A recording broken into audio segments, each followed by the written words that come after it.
ماوەیەکی زۆر تێدەپەڕەیە بەسەر ئەنجامدانی هەڵبژاردننی پێشوەختەیە ئەنجومەنی نوێنەرانی عێراق، بەڵام تا ئێستا لایەنە سیاسیەکان لە عێراقدا نەگەیشتوون بە ڕێککەوتن و کۆدەنگی بۆ پێکهێنانی حکوومەتی نوێ. تا ئێستا گرفت هەیە لە نێوان بەشێک لە لایەنەکاندا لەسەر کۆمەڵێک پرس وەلا دوایین ئەو گۆڕانکاریانەی کە هەیە ئەویش پەیامەتوندەکەی موقتەدا سەدر ڕێبەری ڕەوتی سەدرا کە بە تایبەت ئاراستەی چارچێوی هەماهەنگی و هەروەها دادگای فێدراڵیشی کردووە و ئەوەی ڕاگەیاندووە کە لەگەڵ سەیەکی پەکخە ڕێناکەون و ناگەڕێنەوە سەر بنەمای پشکیانە. لەسەر ئەم بابەتە لەگەڵ لە میوانەکەم بەڕێز دکتۆر بڕیار ڕەشید ئەندامی ئەنجومەنی نوێنەرانی عێراق گفتوگۆ دەکەم. بەڕێزیان لە بەغدادەوە لەگەڵ من دەبێت لە ستودیۆشت. دکتۆر سوپاس بۆ ئامادەبوونت لە پەیامەکەی موقتەدا سەدرەوە دەست پێ بکەین کە باس لەوە دەکات لەگەڵ سەیەکی پەکخەر ڕێ ناکەون و ناگەڕێنەوە بۆ سەربنەمای پشکێنە. ینی ئەم پەیامەی بۆچی لە ئێستادا یاخۆت بۆچی سەدر نایەوێت ڕێکەوتن بکە لەگەڵ سەیەکی پەکخەر لەگەڵ لایەنەکانی دیکە؟ سپاس بۆ جەناب و سپاس بۆ بینرانی خۆشەویستی کەناڵی کورتسات. بێگومان ئەم کێشانی کە وەکو جەنابیش ئاماژە و پێیا لە سەرەتای دروستبوونیەوە لە سەرەتای با بڵێن دوای هەڵبژاردنەوە کێشەکان ڕۆژ بە ڕۆژ ئاڵۆسترە بێ و گرێکان تونترە بێت و بەرەو هەنگاونان بەرەو چارەسەر ئەتوانین بڵێن لێ دوورتر کەوتونێتەوە لەوەی نزیک بینەوە و ئەوەی کە گرنگە ئێمە لێرەیە لەم قۆناغەیە دوای شیکاریەکی وردی چ ڕەوتی سەدر سیاسەتی ڕەوتی سەدر چه سیاسەتی ئیتاری تەنسیقی یان لایەنەکانی کەی سونە بێ بزانین کە خۆمان وەکو کورد چ سیاسەتی پەیڕەوەکەین و چ شتێک بکەین چ کارێک بکەین کە لە بەرژەوەندی هاوڵاتیانی هەرێمی کوردستان و عێراقیش بێت بێگومان. لە دوایین وتەکانی سەماحەتی سەدر دووپاتی کردەوە وەکو چۆن هەمیشە تەکیدی کردوێتەوە لەسەر حکومەتی زۆرینە ئەم جارە دووپاتی کردوێتەوە لەسەرەوەی کە بە هیچ شێوەیەک ڕێکەوتن دووبارەوە لەگەڵ ئیتاری تەنسیقیان ناکرێت. دەوری ئێمە لەم قۆناغەیە توانین چی بیان؟ ئێمە قسەیەکی تازە نییە بەنسبەت سەماحەتی سەدرەوە و سیاسەتی ڕەوتی سەدرەوەی کە و قسانی کە لە ڕابردووە کردوێتی و تەکیدکردنەوەیەک بۆ لەسەر و سیاسەتی کە هێناوێتی ئەوەی کە لەسەر ئێمەیە و بە تایبەتی لەسەر پەرلەمانتاران وەکو یەکێتی نیشتیمانی وەکو لایەنەکانی تری کوردیەوەیە کە بگەڕێنەوە بۆ سەرەتای دروستبوونی گرێکوێرەکان بۆ ئەو کاتی کە ئیتیفاقیەک لە نێوان یەکێتی نیشتیمانی و پارتی دیموکراتە هەبوو و بە سەرۆکایەتی بەڕێزی عیماد ئەحمەد کە ئەم شاندە دروست ببوو بۆ سەردانیکردنی لایەنەکان وەکو یەکێتی و پارتی نابڵکو وەکو کورد لەگەڵ لایەنەکانە ڕێبکەون و وەکو ئەو قسەی کە لە سەرەتا و لە یەکەم ڕۆژی دەستپێکی دیاریکردنی هەیئەی ڕیاسی سەرۆکی پەرلەمان وتمان نەبینە هۆکار بۆ تێکدانی نێوماڵی شیعە بگەڕێنەوە بۆ هەمانە و سیاسەتە هەوڵ بین کە لێک نزیک بوونەوە لە نێوان ڕەوتی سەدر و ئیتاری تەنسیقی دروست بکەین هەوڵ بین کە ئەو دژیەکی و کە ئەو چونکە ئەم سیاسەتەی کە لە نێوان یا با بڵێن ئەم دژیەکی کە لە نێوان ڕەوتی سەدر و ئیتاری تەنسیقی و یا با بڵێن دەوڵەتی یاسا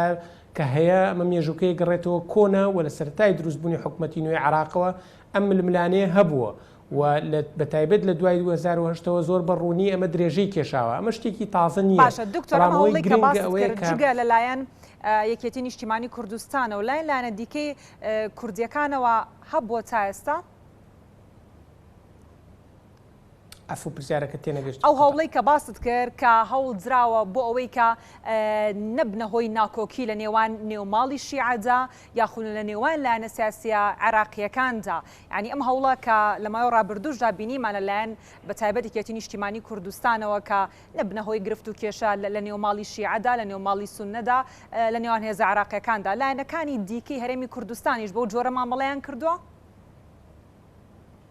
بەداخەوە جایمە تێبینیەکەمان لەسەرەوە بوو کە ئێمە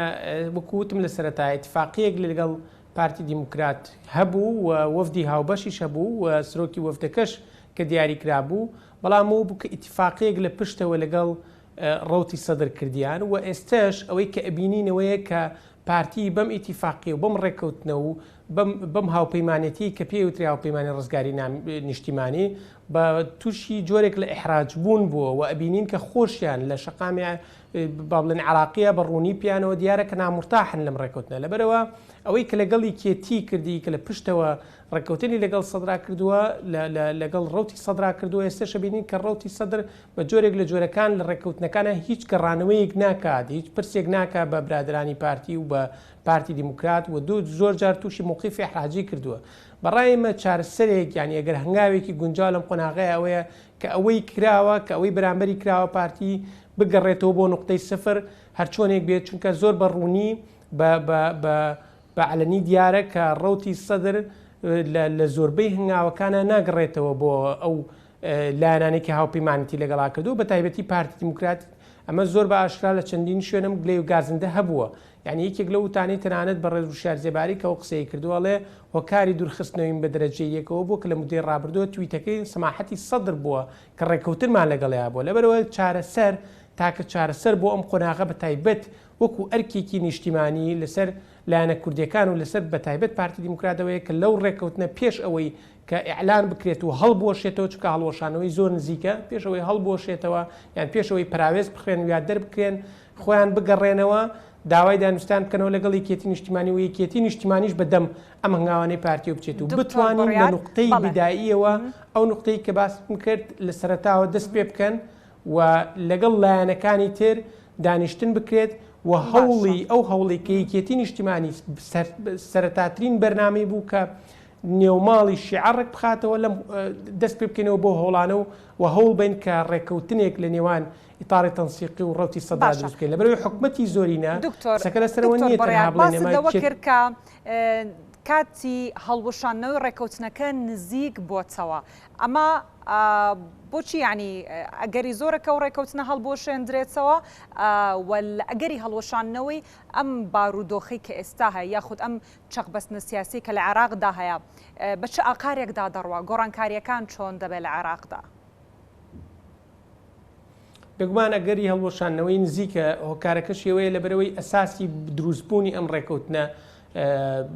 لەسەر مەبادیئی زۆر عمق ڕێک نەکەوتون بەڵکو لەسەر کۆمەڵی خاڵی زۆر سەرەتایی بە تایبەتی لە مەسلەی کووردا هیچ نقطەیەک لە بەرژەوەندی هەرێمی کوردستان و هاوڵاتیانی کوردستانی تیانە نقاتەکانی تریش تەنها توانین بڵێن داڕشتنەوەیەکی سیاسەتی ڕوتی سەدرە و لایەنەکانی کە ئیمزان بۆ کردووە لەگەڵ ئەوەشتا بینین کە ئێستا لە زۆربەی ڕاگەیاندنەوەکانە یان لە زۆربەی دەستپێشخەرەکانە بە ناوی خۆیان و دەستپێشخەرەکانەکەن و بە ناوی خۆیان و قساکەن واتە وەکو بە کوردیەکەی بڵێن حساب نەکردنێکە بۆ لایەنەکانی کە لەبەرەوە هەتا زووە خۆیان لەو ڕێککەوتنە بێنە دەرەوە پێشەوەی ئەلانی هەڵوەشانەوەی یەکرێمە زۆر بەڕوونی وەکوتم سیاسەتەکە بە شێوەیەکی عامیش قسەکە لەسەرەوەیە کە لە نێوان حکومەتی زۆرینەوە حکومەتی تەوافقی بۆچی و کامیان گونجاوتر لەم قۆناغەیە بە تایبەتی بۆ عێراقێک کە تایە پایەکانی دیموکراسی نەچەسپیوە کە تایە نظامی دیموکراسی نظامێکی ڕووکەشیە بێگومان ئێمە تەجروبەیەکی درێژخایەنی چۆنەڵی سیاست و یا حکومڕانیکی دیکتاتۆریمانەیە لەبەرەوە زۆر بە وریاییەوە ئەم دەستورێر کاتی خۆیان کە دانراوە ئەم عورفە سیاسێشی کە هەیە کە سەرۆکۆمار بۆ کورد و لە نێوشی لە کوردیشا بۆ یەکێتی نیشتیمانی و لایەنەکانی کەش کە سەرۆکی حکومەت بۆ شیعە و سەرۆکی پەرلەمانیش بۆ سونە ئەمە لەسەرەوە ئەساسەدا ڕژاوەتەوە کە عێراق وڵاتێکە پێکاتوە لە فرەنەتەوە و فرەمەزهاب چ شیعە چ سونە چ کورد ئەمانە هەر یەکەوە بە ئیستحقاقی خۆی تیا بەدەستبێنێ لەبەرەوەی نظامە دیموکراسیەکەەوە هاپتەونیە کە بڵێن شیعە بەتەنها ئەتوانێت داکۆکی لە مافی سونە و کوردیش بکە یا کورد بەتەنیا داکۆکی لایەنەکانی کاکە لەسەر ئەو ئەساسەوە ئەم عورفە سیاسی دروست بووە و لەسەر ئەو ئەساسەش ئێماڵێن حکومەتی تەوافقی ئەگەر لە مستەقبەلی 30 ساڵ 40 ساڵیان داهاتوویەکی وهایە کە بڵێن ئەقڵێت و یان کولتوری دیموکراسی بە تەواوەتی لە ناو کۆمەڵگەی عراقیە و لە ناوەن تاک بە تاکی عراقە وجودی هەیە ئەو کاتاتوانێت قسە لەسەر حکومەتی زۆری نەبکەین غێری ئەوە ئەمە بەرەو تاکڕەوی و بەرەو جۆرێک لە چۆنەڵی تاکڕەویەکمانە بات کە لایەنەکانی کەی تیا پراوێزە خرێت کە ئۆپۆزیسیۆنێکی زۆرە بلێ دروستە بێت و کە کۆمەڵ لەم لایەنانە بە ناچاری ئەبن بە ئۆپۆزیسیۆنێک کە لە خزمەتی هیچ حکومت نابێت و بێگومان ئۆپۆزیسیۆنێک نابێت کە دروستکرد بێ بەڵکو ئۆپۆزیسیۆنێکە بێت کە تەنها کار لەسەر هەڵوەشانەوەی حکومەت و ڕوخانی حکومەتەکات. دکتۆر بڕیار ینی لە دوای هەڵبژاردنەکانەوە هێز و لایەنە سیاسیە عێراقیەکان ینی زیاتر لە دەست پێشخەری کراوە ینی بۆ چوونی جیاوازە بووە دەست پێشخەری هەبووە و پێشنیار هەبوو بۆ کۆتایی هێنان بەم شەق بەستنە سیاسی کە لە عێراقدا هەیە بۆ کۆتایی هێنان بەم دۆخە بۆ پێکهێنانی حکوومەتی نوێ بۆ چارەسەرکردنی کێشەکان بەڵام هیچ کام لەو دەست پێشخەریانە تا ئێستا ینی جێگەی ڕەزامەندی تەواوی هێز و لایەنە سیاسیە عێراقیەکان و هەرێمی کوردستانیش نەبووە کە بەشدار دەبن لە پێکهێنانی حکوومەتی نوێی عێراقدا کەواتە بۆ داهاتوو چی دەگوزەرە یاخود چی دەگۆڕە لەم بارودۆخەی کە ئێستا هەیە یعنی چ سیناریۆیەکی دیکە دەبێت بۆ پێکهێنانی حکوومەتی نوێ بە کورتی وەڵام بدەیتەوە سوپاس دەکەم. زانی دەست پێشخەرەکان یانێمانە هەمووی لە چوارچەوەی نەزەریاتایە و هەموو دەست پێشخەرەکان ئەتوانین بڵێن کۆمەڵی نقاتی دووبارەیە لای هەموو لایەنەکان کە نووسراوەتەوە و تەنها وەکو ئەتوانین بڵین جۆرە لە جۆرەکان عەرزێکە کە ئەو حیزبەیە ئەو لایەنەیە ئەو کوتلەیە ئەڵێ کە من دەست پێشخەریەکم کردووە گینا هەمووی لە کۆمەڵی خاڵی زۆر عامە ئەسوڕێتەوە باز لە پێکهێنانی حکومەتێکە لە بەرژەوەندی هاوڵاتیان باز لەواکە کە حیزبەکان بەشدار بن لە پاڵپشتیکردنی حکومەتێکی بەهێز بێگومان هەمووەمانە نقاتی پۆزیتیڤنەوە هەموو لایەنەکان هیچ لایەنێک نییە کە بڵێت ژێ ئەم نقاتان بەڵام بۆ ئەوەی چارەسەری کێشەکە بێ پێویستی بە هەنگاوی کردداری هەیە و بۆ ئەوەی ئێمە بە تایبەتی وەکو کورد و وەکی کێتی نیشتیمانی وەکو لایەنە کوردەکانی کە دەستێکمان هەبێت لەم چارەسەری ئەم گرێکردنەوەی ئەم گرێکوێرەیە ئەبێت لە نقطەی سەرەتایە و دەست پێ بکەینەوە ئەبێت یەکێتی و بە تایبەت و پارتی لەوانەیە پێی وابێت ئەمە ئیحراجێکی سیاسیە کە ڕێکەوتنی کردووە لەگەڵ لایەنێکا و دواتر ئێستا بە جۆرە لە جۆرەکان بیشوێت لی دەرچێ نازانێت چ بکە بەڵام ئیحراجی سیاسیەوەیە کە ببیتە بربەست لە بەردەم چاکسازی و ببیتە بربەست لە بەردەم پێکهێنانی حکومەتی نوێی یا حکومەتی داهاتووی عێراق و لە بەردەم پەسەندکردنی بودجە و لە بەردەم خزمەتگوزاری و زیادکردنی خزمەتگوزاری و خزمەتکردنی هاوڵاتیان ئەمە ئیحراجی سیاسیەگینا ڕێکشانەوە لەو ڕێکەتنامەوە و گەڕانەوە بۆ لای یەکێتی نیشتیمانی و بەدەومەوچوونی یەکێتی نیشتیمانی و پێکەوەش پێکهێنانەوەی شاندی هاوبەش ئەمە سەربەرزیە بۆ هەموو لایەنەکان و پێمان وایە ئەمە تاکە هەنگاوە بۆ چارەسەری دۆخەکە. زۆر سپاس بەڕێز دکتۆر بڕیار ڕەشید ئەندامی ئەنجومەنی نوێنەرانی عێراق سپاس لە بەغدادەوە بەشدار بووی لە ستودیۆ 8.